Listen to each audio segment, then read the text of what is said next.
എന്റെ അമ്മയല്ലേ എന്നെ അടിച്ചത്. തെറ്റെയ്താ അച്ഛനമ്മമാര് മക്കളെ ശിക്ഷിക്കില്ലേ? എനിക്കതില് വിഷമമൊന്നുമില്ല. ഞാനും അവരുടെ പക്ഷം ചേർന്നെന്ന് നിനക്ക് തോന്നിയോ മോളെ? ഇല്ലമ്മേ, അമ്മയുടെ മനസ്സ് എനിക്കറിയില്ലേ. ഹിറ്റ്ലർ എന്നെ ഈ വീട്ടിൽ നിന്ന് പുറത്താക്കാതിരിക്കാനാ അമ്മ എന്നെ അടിച്ചെന്ന് എനിക്ക് നല്ലതുപോലെ അറിയാം. സത്യത്തിൽ അമ്മ എന്നെ രക്ഷിക്കുമായിരുന്നില്ലേ? ഞാനതിന് അമ്മയോട് നന്ദി പറയല്ലേ വേണ്ടത്? ദേഷ്യത്തിൽ അടിച്ചതായിരുന്നെങ്കിൽ അമ്മ ഇപ്പൊ എന്റെ അടുത്ത് വന്ന് ഇങ്ങനെ ചോദിക്കുമായിരുന്നോ? അമ്മയ്ക്ക് എന്നെ ശിക്ഷിക്കാനുള്ള എല്ലാ സ്വാതന്ത്ര്യവും അധികാരവും ഉണ്ട്. നീ പറഞ്ഞു സത്യ മോളെ. അവൻ നിനക്ക് ശിക്ഷ വിധിക്കാൻ പോകുന്നു എന്ന് മനസ്സിലായപ്പോഴാ ഞാൻ അങ്ങനെ ചെയ്തത്. എന്റെ മുന്നിൽ വേറെ വഴികളില്ലായിരുന്നു. അതുകൊണ്ടാ മോളെ അമ്മ അടിച്ചത്. എനിക്കത് അപ്പോഴേ മനസ്സിലായി. അടികൊണ്ടപ്പോ വേദനിച്ചെങ്കിലും അമ്മയുടെ കണ്ണു നിറഞ്ഞിരിക്കുന്നത് ഞാൻ കണ്ടായിരുന്നു ഇല്ലേ?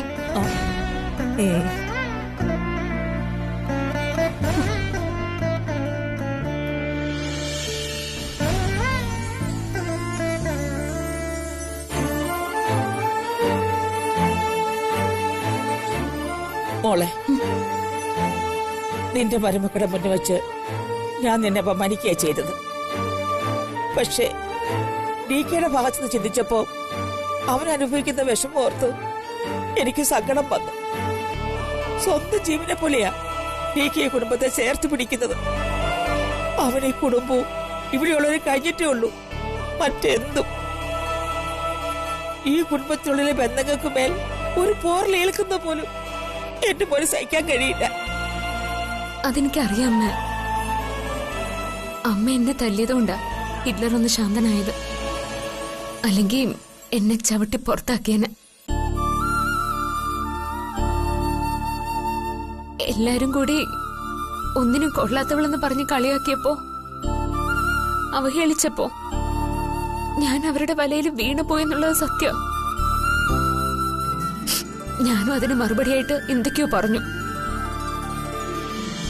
ഡി.കെയുടെ മരുമക്കളെ കുറിച്ച് പറയാൻ എനിക്ക് എന്ത് യോഗ്യതയുള്ളത്? ഒന്നുമില്ല. എന്നിട്ടും അവരെ ഒന്നിനും കൊള്ളാത്തവരെന്നും ഡി.കെയുടെ നിഴലിൽ ജീവിക്കുന്നവരെന്നും ഒക്കെ ഞാൻ പറഞ്ഞു.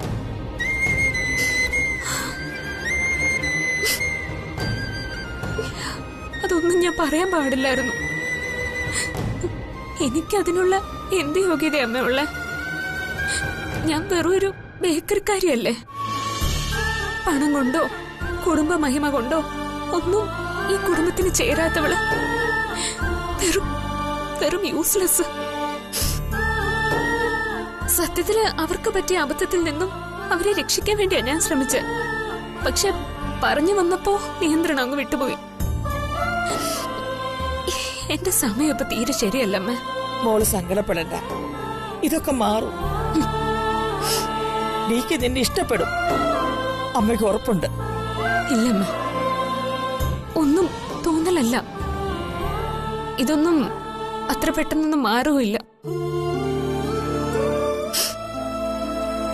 ഡി.കെയുടെ മനസ്സിൽ എന്നെ കുറിച്ച് ചതിച്ച് കല്യാണം കഴിച്ച് കയറി വന്നവൾ എന്ന ചിത്രം മാത്രമേ ഉള്ളൂ.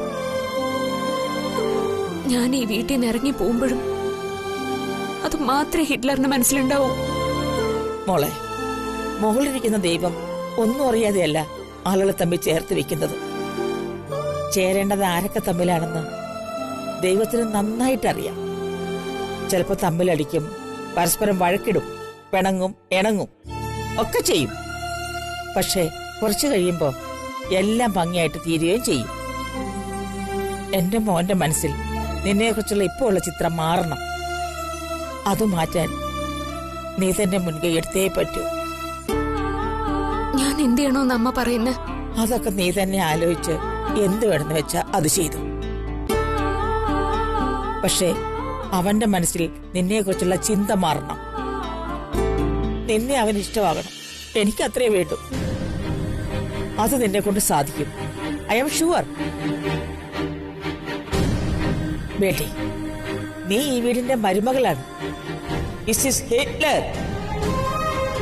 ആ പദവി ഒഴിഞ്ഞു പോകാൻ ദൈവം നിന്നെ ഒരിക്കലും അനുവദിക്കില്ല. ഹാപ്പി ആയിട്ടിരി, എല്ലാം ശരിയാകും.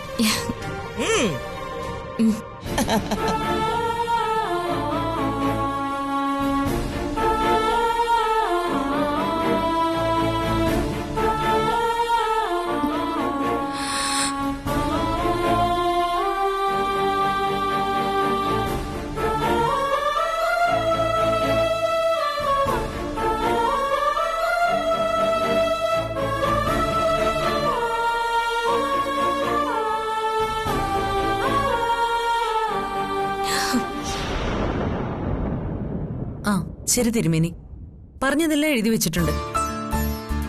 ഇല്ല, ഒന്നും മറക്കില്ല. എല്ലാം ഇന്ന് തന്നെ വാങ്ങിപ്പിക്കാം. ശരി.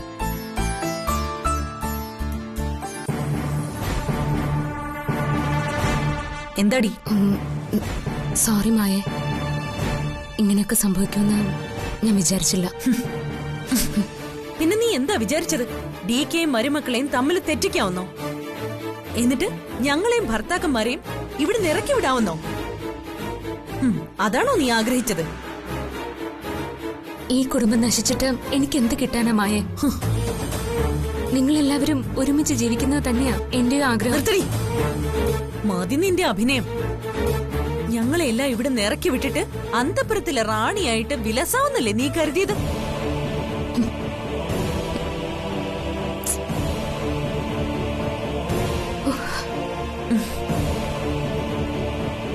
അതിനുവേണ്ടി മനഃപൂർവ്വം നീ ഉണ്ടാക്കിയ പ്രശ്നങ്ങളാ ഇതിനെല്ലാം കാരണം. ഞങ്ങളുടെ ഭർത്താക്കന്മാരെ നീ അധിക്ഷേപിച്ചു, അവരുടെ അഭിമാനത്തെ മുറിപ്പെടുത്തി. ഡികെ ഇല്ലാതെ ഒറ്റയ്ക്ക് നിൽക്കാൻ ശേഷിയില്ലാത്തവരെന്ന് പറഞ്ഞ് നീ അവരെ ചവിട്ടി താഴ്ത്തി. അതുകൊണ്ടാ അവര് സ്വന്തം ബിസിനസിനെ കുറിച്ച് ആലോചിച്ചത്. ഞങ്ങളുടെ ഭർത്താക്കന്മാർക്ക് നീ കാരണം ഡികെ പണിഷ്മെന്റ് കൊടുത്തു. എന്നിട്ടിപ്പോ സോറി പറയാൻ വന്നിരിക്കുന്നു. ഞാനത് മനഃപൂർവ്വം ആരെയും ചവിട്ടി താഴ്ത്താനായിട്ടൊന്നും പറഞ്ഞതല്ല. ഡികെയുടെ ശക്തിയും ദൗർബല്യവും ഈ വീട് നിങ്ങളുമാണെന്ന് നിങ്ങളെക്കാൾ നന്നായിട്ട് എനിക്കറിയാം. പക്ഷേ നിങ്ങളെല്ലാരും കൂടി എന്റെ ചുറ്റിന് നിന്ന് എന്നെ വെല്ലുവിളിച്ചു, എന്നെ അപമാനിച്ചു. എന്റെ അഭിമാനത്തിന് മുറിവേറ്റപ്പോ ഞാൻ എന്തൊക്കെയോ പറഞ്ഞു. അതിങ്ങനെയൊക്കെ ആവൂന്ന് ഞാനും വിചാരിച്ചില്ല. പിന്നെ ആരെങ്കിലും എന്തെങ്കിലും പറഞ്ഞുവെന്ന് വെച്ച് എടുത്തു ചാടുന്നതല്ല പുരുഷ ലക്ഷണം. അവർക്കിപ്പോ പണിഷ്മെന്റ് കിട്ടിയത് ഞാൻ കാരണമാണല്ലോ എന്ന് വിചാരിച്ച ഒരു സോറി പറയാൻ വന്നത്. ഏതായാലും ഇപ്പൊ എനിക്കൊരു കാര്യം മനസ്സിലായി. സ്നേഹമായാലും ക്ഷമയായാലും അത് അർഹതയുള്ളവർക്ക് മാത്രമേ നൽകാവൂന്ന്. അതെ, ഈ സോറി ഞാനങ്ങ് തിരിച്ചെടുക്കുക. ആർക്ക് വേണം നിന്റെ സോറി? തെറ്റുകൾ ചെയ്തു കൂട്ടും, എന്നിട്ട് പിന്നാലെ നടന്ന് സോറി പറയുന്നതാണല്ലോ നിന്റെ ശീലം. ഞങ്ങളെയും ഞങ്ങളുടെ ഭർത്താക്കന്മാരെയും നീ ഇൻസൾട്ട് ചെയ്തത് അതിര് കടന്നുപോയി. അമ്മ നിന്നെ രക്ഷപ്പെടുത്തി. പക്ഷേ ഇതുകൊണ്ട് ഒന്നും അവസാനിക്കുന്നില്ല എന്ന് നീ ഓർത്തോ?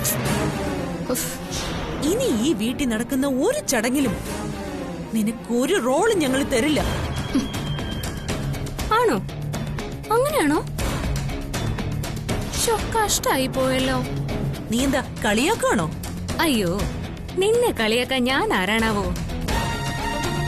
പക്ഷെ ഈ വീട്ടിൽ എന്റെ റോൾ എന്താണെന്ന് തീരുമാനിക്കുന്നത് ഈ ഞാൻ തന്നെയാ. ഞാൻ എന്ത് ചെയ്യണമെന്ന് തീരുമാനിക്കാനുള്ള സ്വാതന്ത്ര്യവും അധികാരവും ഈ വീട്ടിൽ എനിക്കുണ്ട്. സുപ്രിയ എന്റെ ഭർത്താവിന്റെ ആദ്യ ഭാര്യ. അവരുടെ ഓർമ്മ ദിവസത്തിന്റെ ചടങ്ങുകൾ നടത്തേണ്ടത് എന്റെ കടമയാണ്. അതിന് നിന്റെ അനുവാദം എനിക്ക് ആവശ്യമില്ല. നിന്നെ ആ ചടങ്ങിന്റെ 7 അയലത്ത് പോലും ഞങ്ങൾ അടുപ്പിക്കില്ല. വാശി കൊണ്ട് ഒന്നും നടക്കാൻ പോകുന്നില്ലെന്ന് നിനക്ക് ഇനിയും മനസ്സിലായില്ല അല്ലേ മായ? ഡികെയുടെ ഗുഡ് സർട്ടിഫിക്കറ്റ് കിട്ടാൻ വേണ്ടിയല്ലേ നീ ചടങ്ങിന് പിന്നാലെ നടക്കുന്നത്? ഞങ്ങള് 3 മരുമക്കളും ചേർന്ന് നിന്നെ എതിർക്കും, അവഗണിക്കും, ഒഴിവാക്കും. എന്ത് ചെയ്യും നീ? അതെ, ഏത് കാര്യത്തിനും ദൈവം എനിക്കൊരു ലൈഫ് ലൈൻ തന്നിട്ടുണ്ട്.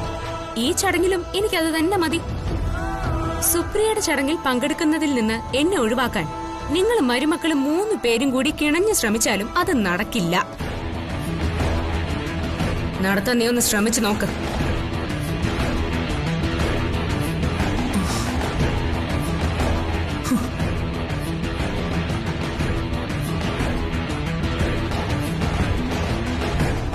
എന്തൊരു കോൺഫിഡൻസ് അവൾക്ക്. എങ്ങനെയെങ്കിലും ഞാൻ അവളെ ഈ ചടങ്ങിൽ നിന്ന് മാറ്റി നിർത്തും.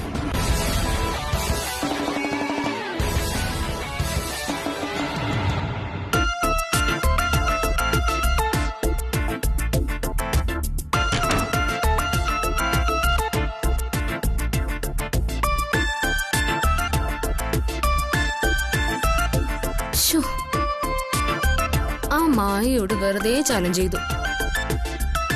ഹിറ്റ്ലർ അതുവരെ എന്നെ ഇവിടെ നിർത്തോ എന്തോ. കണ്ടല്ലോ, എന്റെ സ്ഥാനത്ത് മറ്റാരെങ്കിലും ആയിരുന്നെങ്കിൽ ഇങ്ങനെയൊക്കെ ചിന്തിക്കോ? ഞാൻ ഇപ്പോഴും DK സംരക്ഷിക്കുന്നതിനെ കുറിച്ചാ ആലോചിക്കുന്നത്. എന്നാ ഇവിടെയുള്ള മറ്റുള്ളവരോ DK എങ്ങനെ തകർക്കാം എന്നാ ആലോചിച്ചോണ്ടിരിക്കുന്നത്. അല്ല, നീ ഇപ്പൊ അവിടെ എന്തെടുക്കുവാന്ന് എനിക്കറിയില്ല. പക്ഷേ നിന്റെ ഓർമ്മ ദിവസം കഴിയുന്നവരെ ഞാൻ ഇവിടെ തന്നെ ഉണ്ടാവും. ദേ, അന്നത്തെ കാര്യങ്ങളൊക്കെ സക്സസ് ആക്കി തരാനുള്ള ലയബിലിറ്റി നിനക്ക് മാത്രാണേ. ഓക്കെ?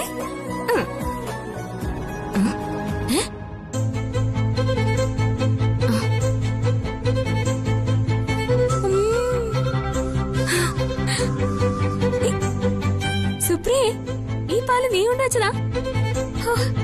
നല്ല വിശപ്പുണ്ട് കേട്ടോ. വിശന്നിരിക്കുമ്പോ കുടിക്കാൻ പാല് കൊണ്ടുവരുന്നവര് അടുത്ത ജന്മത്തില് പശുക്കളായിട്ട് ജനിക്കുമെന്നാ പറയുന്നേ. എന്തായാലും ഞാൻ ഈ പാലൊന്ന് കുടിച്ചു നോക്കട്ടെ.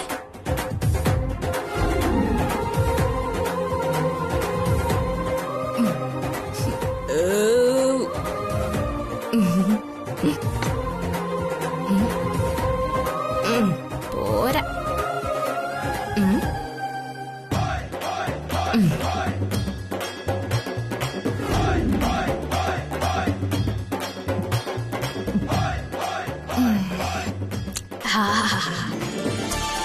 ഇപ്പഴാ വയറൊന്നറിഞ്ഞത്. നിനക്കപ്പൊ ഞാൻ പറയുന്നൊക്കെ മനസ്സിലാവൂ അല്ലേ? അല്ല, എന്താ നിന്റെ അഭിപ്രായം? ഞാൻ ഇവിടെ തന്നെ തുടരണോ അതോ ഇവിടെ നിന്ന് ഇറങ്ങിപ്പോണോ? എന്തേലും ഒന്ന് പറയുന്നേ. എന്താ പറയത്ത്?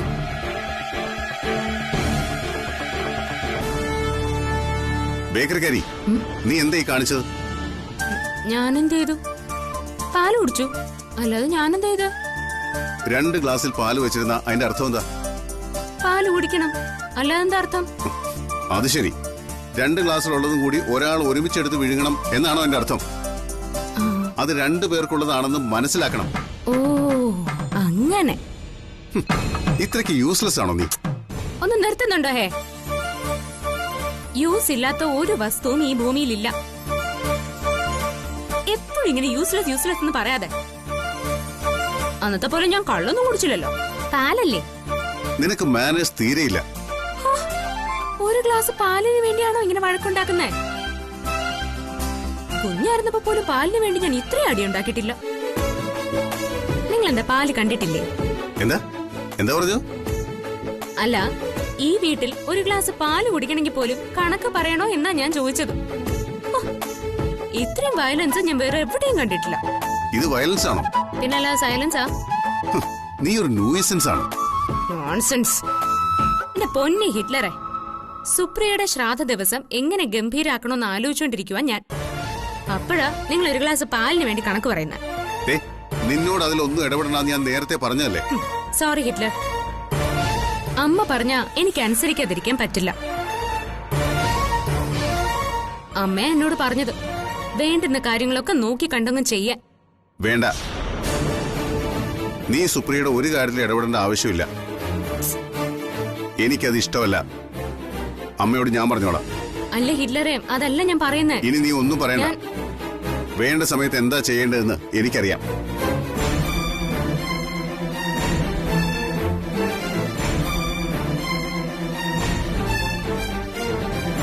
ഇതെന്തൊരു കഷ്ടമാ. ഈ വീട്ടിൽ അമ്മയൊഴിച്ച് ബാക്കി എല്ലാവരും എന്റെ പുറത്ത് ചെണ്ടോട്ടം വരുവാ. ഞാൻ എന്താ പബ്ലിക് പ്രോപ്പർട്ടിയാ? എല്ലാവർക്കും തോന്നുമ്പോ എന്നെ വന്നാൽ കൊട്ടാൻ.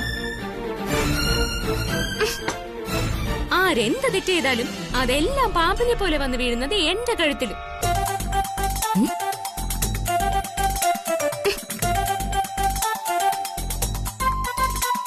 അതെ, എന്നോട് ഈ പാപം എല്ലാം ചെയ്യുന്നതിന്റെ ഫലം ഒരു ദിവസം നിങ്ങൾ അനുഭവിക്കും. ശരിക്കുള്ള പാമ്പ് നിങ്ങളുടെ കഴുത്തിൽ ചുറ്റിയിരിക്കും, നോക്കിക്കോ. എന്തായാലും ആ പാമ്പിന് നിന്റെ അത്രയും വിഷം ഉണ്ടാവില്ല. ഓഹോ, അപ്പൊ ഞാൻ പാമ്പിനെക്കാളും ഡേഞ്ചർ ആണെന്നാ പറയുന്നേ? അതുകൊണ്ടാണല്ലോ നിന്നെ ഞാൻ ഈ കട്ടിൽ കിടത്താത്തത്. മിണ്ടാതെ അവിടെ എങ്ങനെ.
ഇന്നലെ രാത്രി ഇത്തിരി പാല് കുടിച്ചതിന് ആ ഡിക്ക് എന്തൊക്കെയാ പറഞ്ഞ? പറച്ചില് കേട്ടാത്തൊന്നും ഈ നാട്ടിലെ പാല് മുഴുവൻ കുടിച്ചു പറ്റിക്കുന്ന ഞാനാണ്. ഈ ഹിറ്റ്ലറിന് ഒരു വിലയും ഇല്ലല്ലോ. നോക്കിക്കോ, ഒരു ദിവസം എന്റെ വില എന്താന്ന് ഡിക്ക് ഞാൻ മനസ്സിലാക്കി കൊടുക്കും.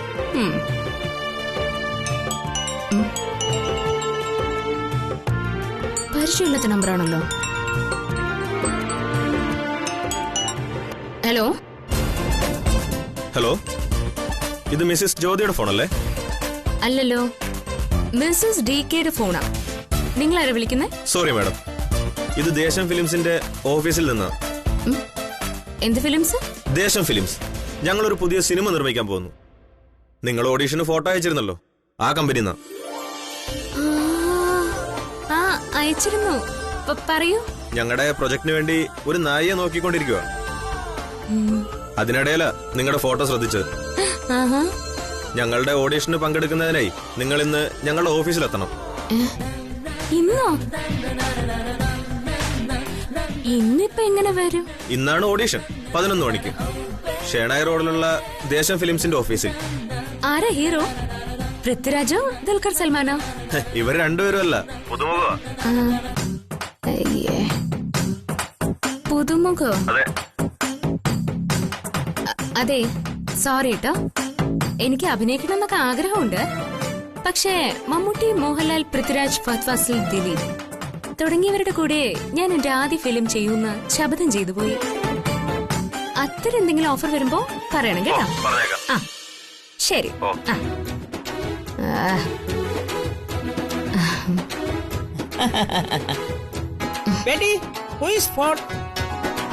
ആരായിരുന്നു ഫോണിൽ? ഞാൻ പണ്ട് ഓഡീഷന് ഒരു ഫോട്ടോ അയച്ചിരുന്നു. അവര് വിളിച്ചതാ ചെല്ലാൻ. ഞാൻ ഒഴിവ് പറഞ്ഞത് ഒടിഞ്ഞു. അതെന്തിനാ വേണ്ടെന്ന് വെച്ചേ? നീ ആക്ട് ചെയ്യണം. നിന്റെ ആഗ്രഹത്തിന് ഇവിടെ ആരും തടസ്സം നിൽക്കുന്നത്? അതൊന്നും വേണ്ടമ്മേ. ഇനിയിപ്പോ അതിന്റെ പേരില് കളിയാക്കലും വഴക്കും ഒന്നും വേണ്ട. ബേട്ടി, ഞാൻ നിന്നെ അടിച്ചതുകൊണ്ടാണോ നീ ഇങ്ങനെയൊക്കെ പറയുന്നത്? അതൊക്കെ മറക്കും മോളെ. അയ്യോ, അമ്മ എന്നെ അടിച്ചതില് എനിക്ക് യാതൊരു വിഷമമില്ലാന്ന് ഞാൻ ഇന്നലെ പറഞ്ഞതല്ലേ. ഇതൊന്നും അല്ല. ഇതിപ്പോ ഞാൻ സിനിമയിൽ അഭിനയിക്കാൻ പോകുന്നു എന്ന് അറിഞ്ഞാ മതി. പിന്നെ എന്റെ 3 മരുമക്കളും കൂടി എന്നെ അങ്ങ് പരിഹസിക്കും. എന്തിനാ വെറുതെ ദിവസവും ഓരോ പ്രശ്നങ്ങൾ ഉണ്ടാക്കുന്നത്? ബേട്ടി, നോ, നീ എന്റെ മരുമകളാ. നിന്നെ ശാസിക്കാനും ശിക്ഷിക്കാനും എനിക്ക് മാത്രമേ അവകാശമുള്ളൂ.